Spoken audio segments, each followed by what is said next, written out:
I'm Jay Stone, and welcome to a new episode of my show exclusively at rockmetaltalk.com.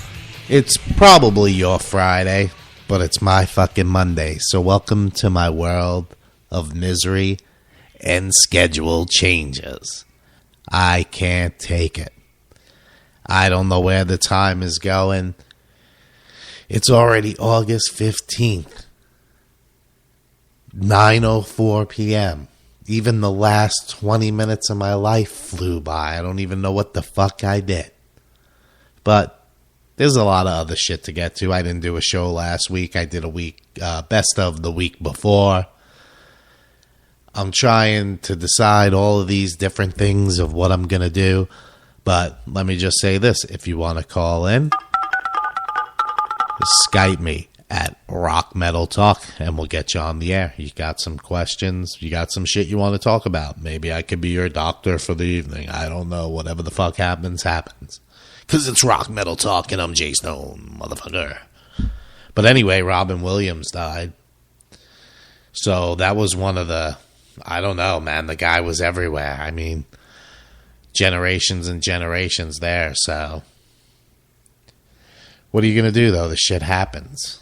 But people do these things, not just people who aren't in the spotlight. This kind of shit goes on every day. Depression, Parkinson's disease, all of this shit goes on every day.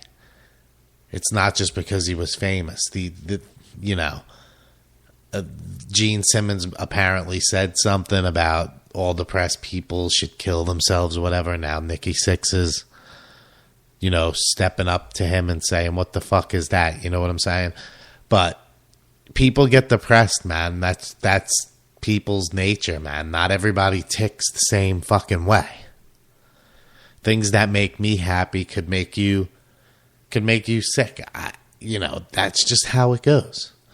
But enough about that. I wanted to talk about my friend JB. He's the original bass player in Buck Cherry. And he made a post on Facebook about 2 weeks ago, because that was about the time Steve was on the show, and I was strumming up the idea of the best of with Stacy from Carbon 9. JB was a founding member of Buck Cherry. There was also Yogi and the drummer, along with Josh and Keith. By the way, Buck Cherry's never really been the same.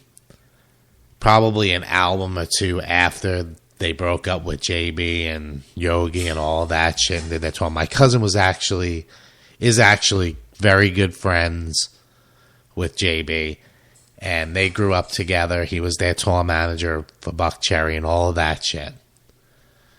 So I guess the band dissolved. Josh did his solo thing, fucked some other guy over that put a big investment into him. Now, this is just the stories that I read and I get from other people, and I hear during conversations and things I actually seen the investor post. But anyway, they haven't been apparently paying the royalties. Josh and Keith have been taking it and keeping it all for themselves for all the digital plays and sound exchange stuff and whatever, iTunes, wherever, Reverb Nation, wherever they get paid from for playing the music. There goes that fucking shit with the computer again with that sound. Nothing's running, damn it. But anyway, that's fucked up, but that's what happens in the music business. Now they have to fight. Now no one gets anything, because they have to make a complaint. Then they got to stop the payments. They got to figure out what's going on. They're just as much Buck Cherry. If those guys weren't in the band, Buck Cherry wouldn't be Buck Cherry. Not that they're all that much today, but they do have a big name. They're not my favorite band. The first two albums were good. They were going to be the next Guns N' Roses. They were one of the hottest bands coming up. I seen them a dozen times live. And then shit happens, and then this one talks to that one and wants to try to put the band together without this guy, and then that guy says no, and those guys say no, and then he goes to the other guy and says, well, let's put the band together and take the name and get 3 other members. That's what goes on.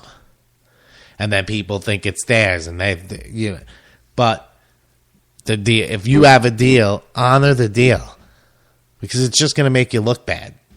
That's where they got to be getting all their cash from, because those are the songs that still play and probably bring in the most money. So, but enough of that.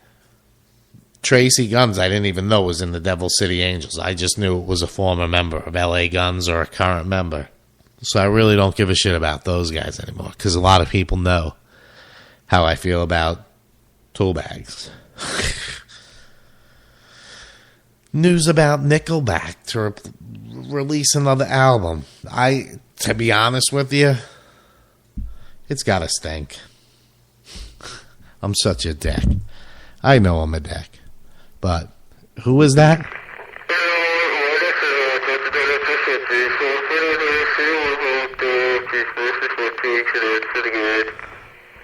Huh?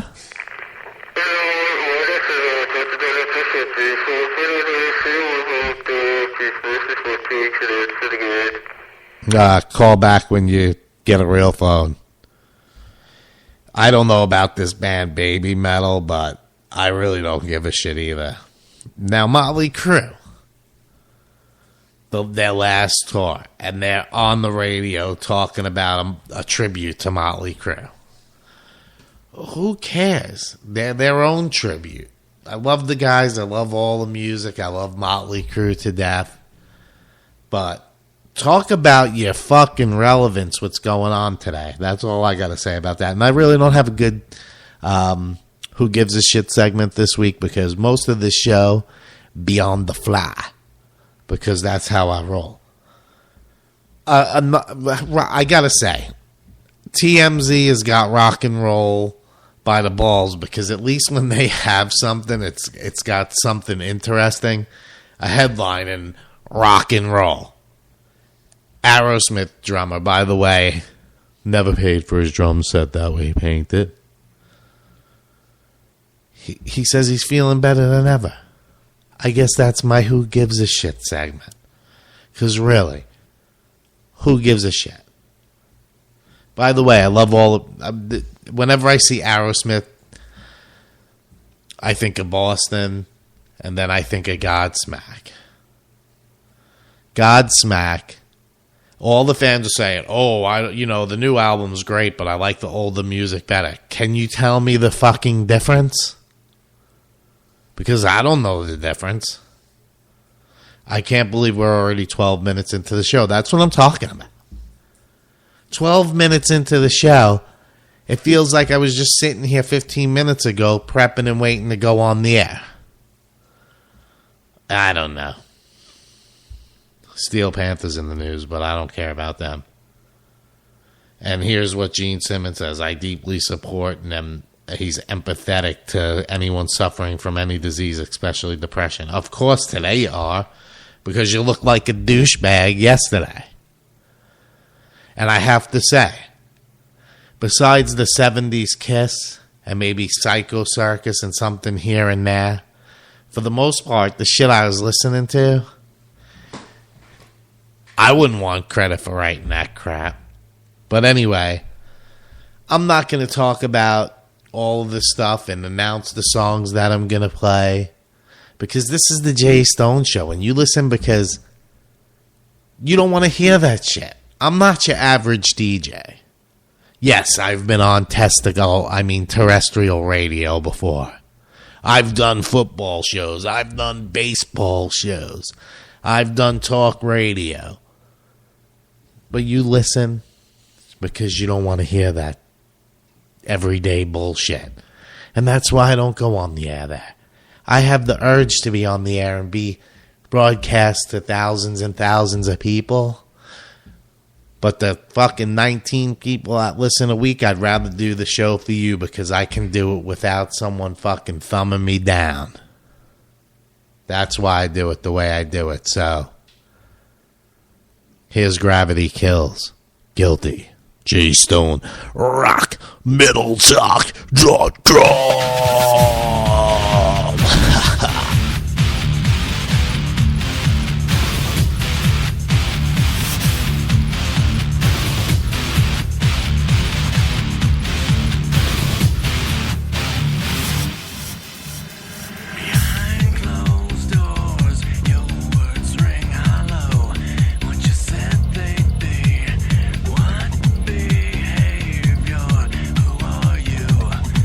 But I like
All right, if you can guess who that is, that's the Vampire Love Dolls featuring AC Slade. Before he was AC Slade, before Dope, before the Murder Dolls, before AC Slade and the Dark Party, before Joan Jett, before whoever the hell else he played with.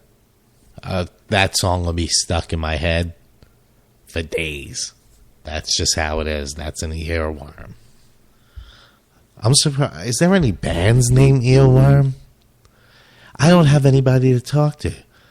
Because either you call in with a shitty connection or you're too scared to call. And I don't have anybody sitting here. So somebody's got to fucking grow a pair of cojones and call the Jay Stone Show. There's been over, 500 shows? I got to get some respect somewhere. But then again, I'm Peter Griffin. Anyway. Skid Row Snake says former drummer Phil Verone's waking up dead is gross. Yeah, the lifestyle, yeah. That kind of being on the road could make you sick and seeing that. But there's other interesting things in this article I normally don't read out of the articles. I normally just wing it because I know everything about everything. So the story's going to go somewhere, whether it's a story, no story, whatever story it is. Because that's how it be. So anyway, first of all, none of these guys ever have anything nice to say about each other. It's all about selling fucking records. Every time a record comes out, they start bad-mouthing each other and blah, blah, blah. All you're doing is, it's just promotion. I don't know. I see the bullshit and everything. That's basically what I do. Now, I know I got a friend who actually works for them, so we won't go there too far, but I find it funny that, well, Phil's back in Saigon Kick. I don't know where that's going, but those guys are a pretty good band back in the day. But Sebastian Bach said basically that when he did Playgirl or whatever he did the cover of Naked, that made Skid Row lose all credibility. Which kind of, there's certain things that you have to do to keep a mystique in a band. That's the problem with bands today. So this is where I'm kind of going. The internet fucking ruined everything. It ruined radio. It ruined fucking cable TV. It ruined retail. But it gave you a world of fucking resources all on the other hand. There's a lot of pros and cons. But anyway, it ruined the music business. There's no mystique left. There was nothing like going to see a band and wondering if you were going to run into them in a hotel or whatever you were doing. You didn't know everything that happened at the concert before you fucking got there. Everybody wasn't holding cell phones up and all this shit. Which leads me to a whole nother thing. I've been going through music to bring new music to the show. That's why I started playing the old shit. My shit that I never play, that I've had for years. Because everything, it's not that I'm getting older either, because I never felt that everything ever sounded the same. Whether I listened to the shit in the 80s, the 90s, now, the 70s, Led Zeppelin and all of that shit, everybody had some type of talent and fucking uniqueness about them. Everything sounds like a bad ripoff of Filter. Like an emo crybaby version of Filter. Everybody's got the same beats, the same breakdowns, the same chunky. Nothing. I don't know. There's no more. It's changing and it's dying all at the same time. I don't know where it's all going, but it's definitely weird. I don't know one from the other, and I'm not one to say that. I've always been hip. I've always been on top of current music. I know rock, I know metal, I know what's good, I know what's... That's never gonna change. I'm a musician too. That's never gonna change. Me knowing what's good. I was always a good producer. I could always write a good hook, even if the words didn't mean shit.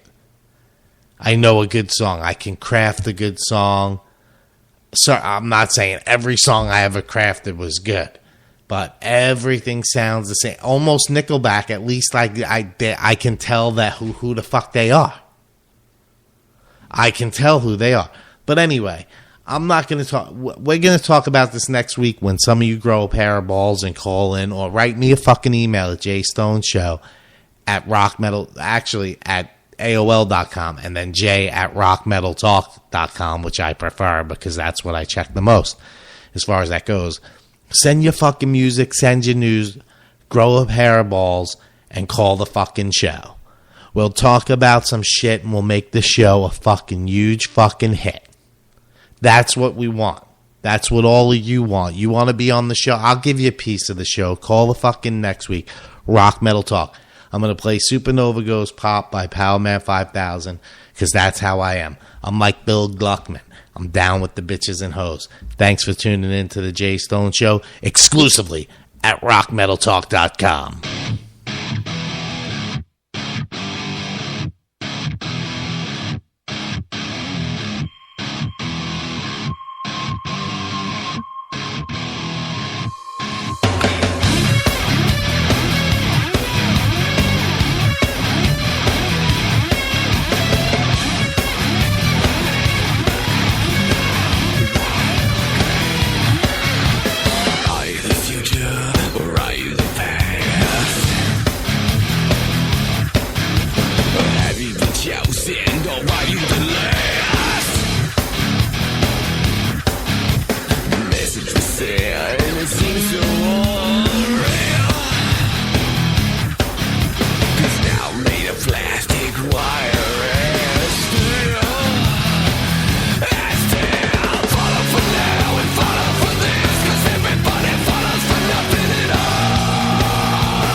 And